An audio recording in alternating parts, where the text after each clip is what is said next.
specifically. You can feel free to enjoy it back exactly as they were. No, knock it down. Knock it down. Okay. Thanks. Would you like? So I was wondering if you could maybe talk about how the industry in Toronto and broadly has changed from when you began writing to now. Wow, that's... From Now magazine to now. From now to now. So when I started in the late 80s, essentially, I guess I technically started in the mid-80s when I was still at university. I went to Western, did an English degree, and I was covering the festival, I think, my last 2 years of my program at Western, so that would have been 86 and 87. And then came to Toronto, started writing first for Cinema Canada magazine, which no longer exists, but used to be the national English language magazine in the film industry. I was a trade reporter for Cinema Canada for about 8 months, and then I started at Now magazine as a critic. And at that time, I think, at least I had the impression, because I was so immersed in it, I had the impression that Canadian film was really important and central to the national debate. Maybe it never was, but it felt like it was more so then. This is, of course, pre-internet, it's pre-social media, cultural debates happened in publications for the most part, or maybe a little bit on the radio. And I wanted to be a part of that. And now it's an entirely different world, and it feels like the Canadian cultural scene is much more plugged into the US in particular, but maybe also the rest of the world. And that there's just more going on. There are more films being made, digital technology's changed a lot, the funding structures have changed, and so it feels like an entirely different moment. The other thing that's probably relevant is that in Toronto in particular, in the late 80s, early 90s, the Ontario Film Development Corporation at the time, which is now the OMDC, was being run by Wayne Clarkson, former head of the Toronto Film Festival, and then subsequent head of Telefilm Canada. And Wayne has a kind of a cowboy aesthetic in terms of how he looks and presents himself, but he's really committed to Canadian cinema, and he and the people who were also funding films in Ontario, particularly in Toronto at the time, were the ones who began giving wads of cash to Adam McGoyan and Peter Mettler and Bruce McDonald and Jeremy Podeswa and Don McKellar and people like that. And so there was what came to be known as the so-called Toronto New Wave, which came out of that time. And so you really felt like you were part of a kind of a movement, because these filmmakers all knew each other and sometimes worked on each other's films. I don't feel like that's there today. Maybe that's just my perception. Maybe I'm not as connected to that world anymore, but I don't feel that there are filmmakers who are coming out and making their first and second features in Toronto, going to the major film festivals around the world, winning awards as Adam did for, I think, his second feature, and helping each other get their films made. So that feels like a significant change. Would you localize that in kind of the money that's available, or would it be more on the distribution or the exhibition side of the equation? I am a believer in structures actually determining cultural production in a fairly significant way. I think we've certainly seen it in Montreal with what Sodec can do, and then certain producers and directors taking advantage of the money and also the cultural imperatives that are part of Sodec funding to produce films like Denis Villeneuve's films and Philippe Falardeau, et cetera, and Xavier Dolan, and so forth. And in Toronto, it feels like we don't have that to the same degree anymore. I think there's money here, certainly, but I think it's always more than just the check. I think it's a kind of a direction that can come from cultural bureaucrats who want to see a certain kind of cinema supported. And now I think that's directed a little bit more towards commercial cinema, or cinema that's going to try to get mainstream Canadian audiences. We all know we haven't been terribly successful in English Canada doing that, but I think that's still the aim of Telefilm's Toronto office and the OMDC, et cetera. But at the time, in the late 80s, early 90s, that wasn't the case. I think they were trying to produce auteurs in a way that maybe they're not as much now. Through the lens of TIFF, I've heard stories that kind of in the early 90s when Bruce Elder's Canadian Cultural Identity book came out, that there was a kind of flashpoint of interest in this, and that since then, as like a major moment, it's kind of been decreasing. Is that an evaluation that you can confirm, or is it maybe a myth that people are ascribing to? I've been talking with some of my colleagues at TIFF about Canadian cultural identity and our role in it and cinema's role in it recently. And I would go back a little further and say that there was a high point in terms of the debate, certainly in Toronto, around Canadian cultural identity that probably took place in the 1970s, right? And I think there was a point where you saw a rise in cultural production that had a sort of a national drive, some kind of desire to express something about what Canada was. And you saw it certainly in theater in the 70s, you saw it in literature in the 60s and 70s, and you saw it in film, I think, in the 70s and 80s. And so there was a lot of discussion around that and debates and books like Margaret Atwood's Survival, et cetera, that came out around that time. But then I actually think that we've been in a slow decline.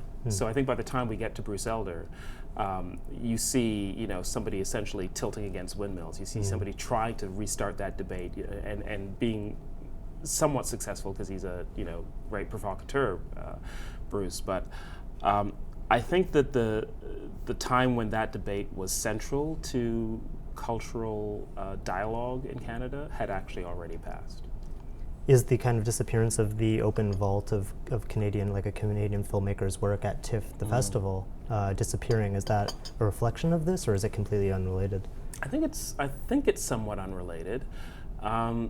We're still showing a restoration of a Canadian film at the festival every year. Now it's a part of our TIFF Cinematheque program, so we had 5 films in the section this year for the first time. One of them was a Canadian film. I think we'll continue with that.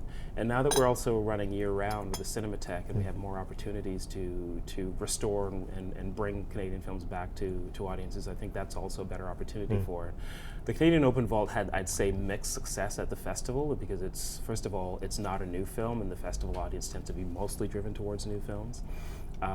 And second, I think, the study and the teaching of that history of Canadian film history maybe is not what it once was. It feels like it's become more of a specialist exercise, and I don't know for sure, this might be speculation, but it feels to me that your average Canadian growing up now who may have to read Margaret Lawrence or Kinsella or somebody like that doesn't necessarily have to see Going Down the Road or those films from the 60s and 70s that those of us in film think define Canadian cinema, or the birth of it anyhow. Now, this year there was a kind of controversy over Looper being the opening film, but I've also read the counter-argument, which is that the gala can paradoxically hurt a film from reaching its audience because it's not really a general audience that is comprising most of the opening screening. And what was the kind of decision-making behind that? Well, it began for me about 4 years ago, so it was not a quick decision, I'll tell you that much. When I came into this job, one of the things I wanted to do was to shift what opening night meant for our festival, and that's really mostly because I felt like the festival had grown up and matured enough that we didn't have to open always with a Canadian film, and that we should, in the same way that Berlin doesn't always open with a German film and Cannes doesn't always open with a French film, we should have the ability to open with whatever film best suited the position. The position is complicated though, because it is not just the kind of the signature that launches the festival in terms of that position. It's what's written about. The opening night's film, by our own research, is always the film that has the most media coverage of any film in the festival. So it's the one that certainly within Canada gets tons and tons of coverage. So that's important, and it sends a signal in terms of what the festival is going to be. But it's also, we screened it in 2 venues on that night of the festival, in Roy Thomson Hall, which is an entirely sort of stakeholder screening. So it's for all of the people and the companies and the organizations who make the festival possible. So that's everyone from the government agencies, the corporate sponsors, all of the individual donors, the company that brought us the film. It's those people in the house, right? It's not a general audience, as you say. And then the other thing that happened was historically, a lot of the industry that came to the festival, the media that came to the festival, came on Friday. They came the day after opening day, right? So, and they came because they felt like, many of them felt like the opening night at Toronto is a domestic affair, it's for the local audience only, and we don't need to be there. We'll start our festival on Friday.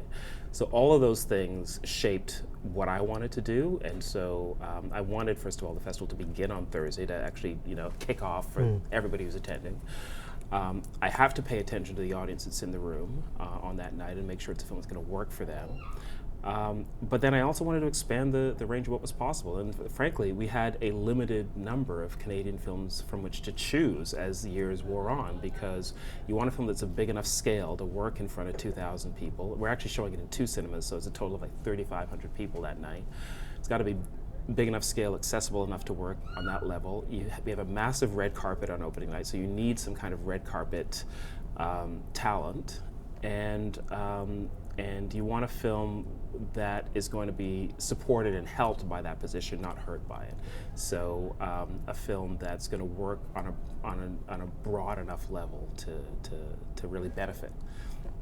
And those aren't always Canadian films, or the number of Canadian films that fit all of those criteria is very small every year. And then also, even when you have films that fit those criteria, some of them don't want opening night because they are maybe they're looking for a sale in the U.S. and they want to reach the buyers who are maybe more likely to attend their film on a Friday, Saturday, Sunday of the first weekend of the festival. So it's complicated. There's all kinds of factors involved. And we began, maybe I think 3 years ago, trying to push the limits of what opening could do with a film called Creation, a British film. No Canadian content at all, but a film that I thought had some ideas in it that would work for the opening night audience. And then 2 years ago, I think it was, we did the U2 documentary, From the Sky Down, Davis Guggenheim film, Oscar-winning documentary filmmaker. Again, not Canadian, American, but and again, you have the red carpet presence with Bono and The Edge from U2 coming in to support it. And the film, even if you're not a U2 fan, accessible enough because it's about the creative process, and people can just enjoy seeing a behind-the-scenes look at a major band produce an album that I think everybody knows. So those things worked to a degree, and they were good steps, and I thought they achieved what I wanted them to achieve, but we didn't get all the way there, I think, until this year when we opened with Looper, and that was a film that was from a director that we knew and we'd screened before in Ryan Johnson.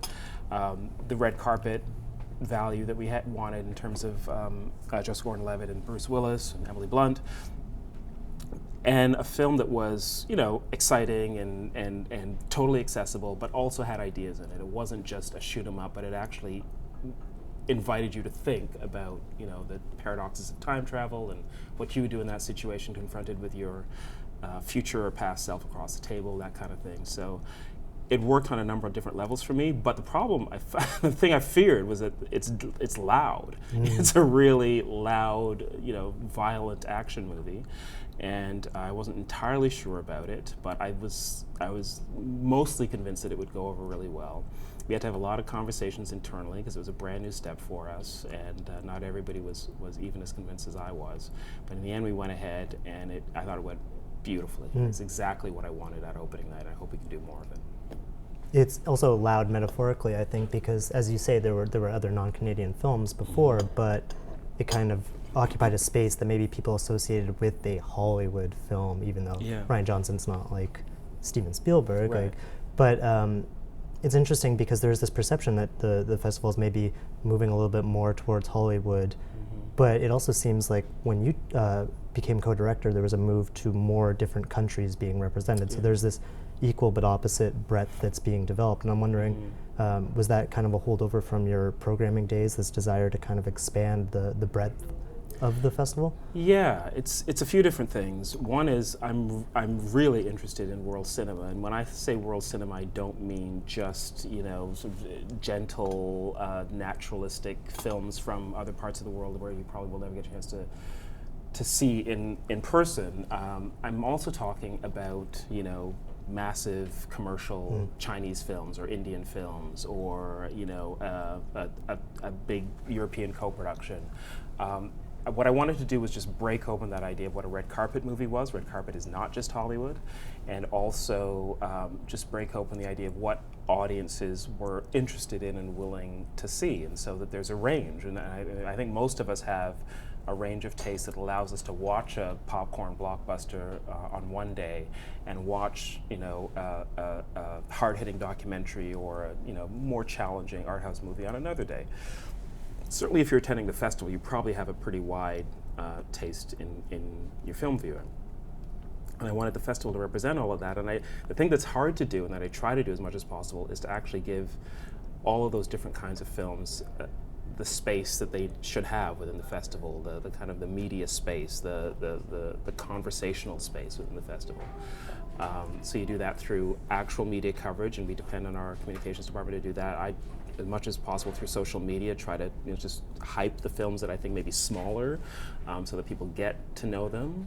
And the thing we find is that, we've done some research recently where we find that what drives people to movies at the festival is not who's in it so much, or what stars they're going to see on the red carpet. It's what the film's about. So they want to see movies that are about subjects that interest them, whether it's international politics or family relationships or whatever it might be.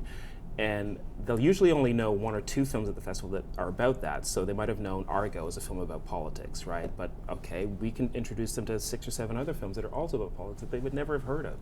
So that's what I'm trying to do, to actually follow people's interests in how we program the film festival and how we schedule it, so that they can find the films that they want. Some of them they'll know about already, and those will be the more celebrated ones, and then others they won't, and it's our job to actually get them to those people. It sounds almost like there's this new media move towards recommending things to people, like aggregating a list of things for like each specific user. And I'm wondering, it seems like maybe the big tension with TIFF is that it's got such a breadth to it that it maybe loses some of the more obvious curatorial qualities that a smaller festival will have, where they're only programming very specific films. Yes. So how do you kind of reach that individual and kind of recommend something that may seem like it's a festival that just has everything? Right. It's tough because we're not Rotterdam, and we're not Udine, so we're not a festival that has a very specific curatorial line. We do show films for a number of different tastes, a number of different audiences, and that's by design.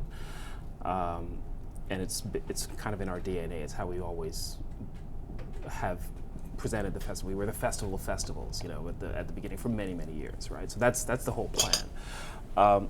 But once you do that, then I think you do have to, and now that we have more and more tools available to do it, I think it's kind of incumbent on us to try to, we got to kind of Netflix out the festival. Do you know what I mean? So there's got to be a way for you to find, based on your own interests and your own tastes and what you've seen and liked before, things that you're going to like this year at the festival. We don't have exact tools in place for that yet. I do it in a kind of ad hoc way through Twitter and social media. I always encourage the programmers to do that as much as possible, make connections, but I think there's more that we can do. I think we're always going to be that kind of big tent in terms of the range of films that we offer to the audience, but I think we have to do more to allow them to find their own festival within it. And kind of making gestures towards that audience that doesn't maybe necessarily know what they want. Is there ever like an equal but opposite kind of point where something like Wavelengths, which is a really defined community within the festival, may tend to because last year it was moving more to features and it was kind of subsumed visions. Is there ever kind of a problem where when you try to appeal to one crowd, you maybe kind of lose a little bit of the other? I suppose that could happen, and in that particular case of Wavelengths and Visions, I felt like that actually worked pretty well. We always felt that the Visions audience and the Wavelengths audience were very similar in terms of the kind of films that they watched. The Visions films were feature and narrative for the most part, but they were kind of questioning narrative and questioning feature film conventions enough to, I think, make them interesting to the Wavelengths audience. And I think there are very, very few people who watch only purely formalist experimental cinema, right? I think most people who watch that stuff and enjoy it also watch other things. And so I felt like Wavelengths and Visions, there was a natural bridge between them, So I talked with Andrea Picard, the programmer for that section, at length, and we did a little bit of a sounding externally as well, just checking in with some other people and see how they would feel about that. Had a lot of conversations within TIFF, and then we went ahead with it, and the response has been largely positive. I mean, I've seen some of the reviews that have come in from publications both in North America and in Europe, and I think the response has been good. So we'll definitely continue it, and in a way, you know, you can. There's lots of different ways to think about the festival. One way is that the wavelengths strand now, including the feature films, is kind of like our, you know, Rotterdam or Locarno, or, you know, that kind of approach to cinema, or Vienna perhaps. And what we did with the Vanguard section similarly is a little bit like our South by Southwest, in the sense that it's very genre driven, and we put Colin Geddes in charge of that section, and the films there are meant to be not pure crazy Midnight Madness movies, but maybe a little bit more of a kind of hybrid between genre exercises and maybe something that's a little more aesthetically ambitious. And again, if you put a programmer in charge of that who actually knows the field really well and knows the audience well, then I think over time you can generate something that's very specific and a defined audience within the festival. And are you trying to maybe get those programmers' personalities out there a little bit more, and specifically your own? I'm interested there because kind of following things you've recommended throughout time, there's like a number of different phases. Like there's the Cameron Bailey that likes John Aconfa, but then there's the city to city focusing on urban spaces throughout the world, and then there's even India specifically and the more mainstream films that you're gravitating to now. So how do you kind of balance your own taste as a brand that you try to represent? Damn, I have never thought of my own taste as a brand, and I hope I never do. Well, it seems that way with the festival, that you now have photos of the programmers. You have kind of like not a brand so cynically, but more like, you know, communicating that more clearly to the. Well, it's a good point, and look, each of the programmers is there for a reason. They represent a certain kind of approach to cinema, a certain kind of taste, a certain range of expression. And in most cases, that's fairly consistent. Like, I think once you get to know what Colin Geddes programs or what Dimitri Epides programs, you can kind of follow that world if you're also into that. And you probably won't be surprised or disappointed too often. You'll know, you know, you're going to see some great work and it's going to be of a certain kind. And then there's people like me who, just by dint of my position, need to have something that's a range that's broader. So, you know, it was important to me when Chris Marker died, for instance, to open the festival with Sans Soleil, with a free screening. That's a film that's meant a lot to me in terms of my own interest and development in terms of in my career. It's a film I love, and I want everybody to see it. You know, probably more than once if possible. So I'm doing that on the one hand, and on the other hand, yes, I'm also, you know, getting up and introducing Looper as the opening night film of the festival. And I think, for me anyhow, there's a continuum. I don't think that those are necessarily so distant from each other. But I can understand that for some people, you know, these are two totally different kinds of filmmaking. Fair enough. But I'm interested in both, and a lot that's beyond those two as well. Has the city to city gone through a kind of growing pains? It seems like maybe this and maybe the year before were the most clearly defined what was going on. There's maybe a greater range of the films that are presented, a little more clearly defined why those areas, and maybe there was obviously the controversy in the first year with. I'm wondering how that experience was, because I know it was something that you valued. Yeah, I mean, it was something I really wanted to introduce to the festival. I'm very interested in urban spaces and how people move through urban spaces and inhabit them, and how cinema represents that, and how cinema is both a kind of influencing factor and also influenced by the urban experience. It's really interesting to me. And yeah, look, we got hit pretty hard in the first year when we launched with Tel Aviv, and I feel like this section was really misunderstood, and the debate around it kind of devolved into something that was about Middle East politics that had nothing to do with the intention of the program.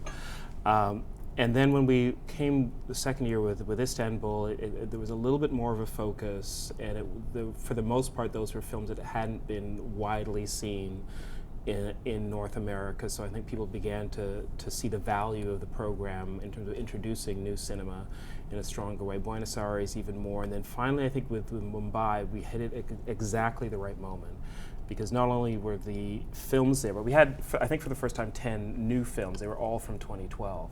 And in previous years we'd gone back a little bit, and in the first year we went all the way back to provide some context, and maybe that was actually part of the problem in terms of the response. But yeah, I've honestly been working out how I want the program to work year by year, and I started with one idea, and I'm not in the same place anymore. Also, when I started the program, I was working with a programmer, Kate Laurie Van de Ven, who is working on her PhD dissertation in cinema and its representation of urban space. So she had a very kind of scholarly approach to the curation of the section that is maybe a little bit different from where we are now.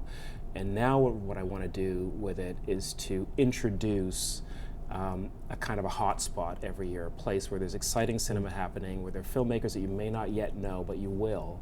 And also to show them in context and in conversation with each other, so that you get a sense not just of the individual filmmaker, but also of the cultural, the social context that produces that cinema, partly because I am not so persuaded by the auteur theory anymore, and I don't always want to organize things around directors.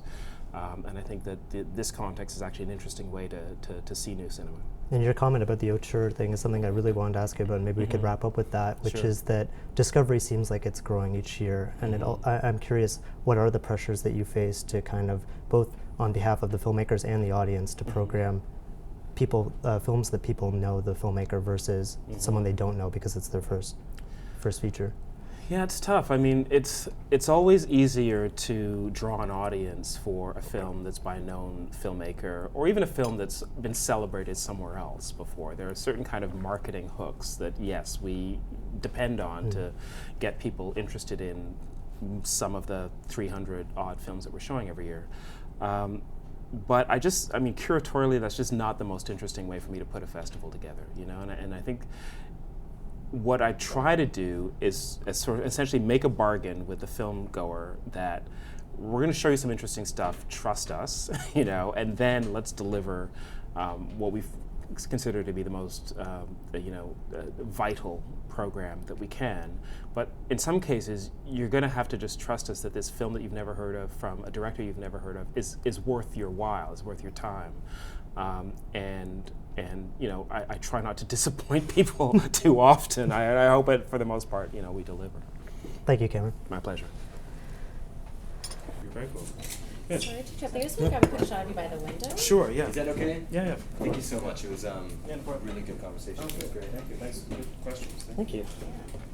So, do you guys want one all together first, and then? Yeah. Yeah.